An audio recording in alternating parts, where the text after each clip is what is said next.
Police వాళ్ళు తప్పు చేయబాకండి అని అంటారు. అయితే ప్రభు అయిన యేసుక్రీస్తు వారు ఏంటంటే అలా తప్పు ఒప్పుకుంటున్నారే కానీ దానికి ఒక ఫుల్ స్టాప్ లేదు. మానవుడు అదే విధంగా విచ్చలవిడిగా లోకంలో పాపం చేస్తున్నాడని, ఆ పాపం నుంచి వెలికి తీయాలని, మానవుడిని అభివృద్ధి చేయాలని లోకానికి వచ్చాడు. మన కొరకు ప్రాణం పెట్టాడు, మన కొరకు రక్తం కార్చాడు, మన కొరకు పెడిగుద్దులు గుర్తుపడ్డాడు, మన కొరకు ముఖం మీద ఉమ్ము వేయబడ్డాడు, మన కొరకు తలకు ముళ్ళ కిరీటం, మన కొరకు చేతుల్లో గాయం. అందుకని పరిశుద్ధ గ్రంథం బైబిల్ సెలవిస్తుంది, మీరెవరు అంటే మీరు మీ సొత్తు కాదు నా సొత్తు అని అంటాడు. ఎందుకంటే నేను విలువ పెట్టి మిమ్మల్ని కొన్నాను, నేను ప్రాణం ఇచ్చాను మీ కొరకు. అందుకనే పాపం పోవాలంటే మన పాపం మనం ఒప్పుకోవాలా.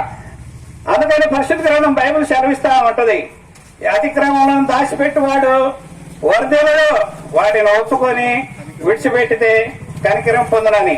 అట్లానే ఎప్పుడైతే పాపం లేకుండా మనం ఎప్పుడైతే జీవిస్తూ ఉంటామో మనం ఎంతో సూక్ష్మంలో మోక్షం అని. ఉదాహరణ, భూలోకంలో ఒక ఉదాహరణ చెబుతాను. తలస్నానం చేసిన వాడు ఎంతో ఫ్రెష్ గా ప్రశాంతంగా ఉంటాడు, ఎంతో శాంతిగా ఉంటాడు.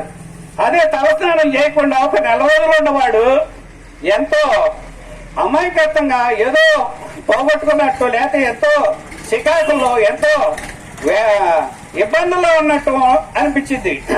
అట్లనే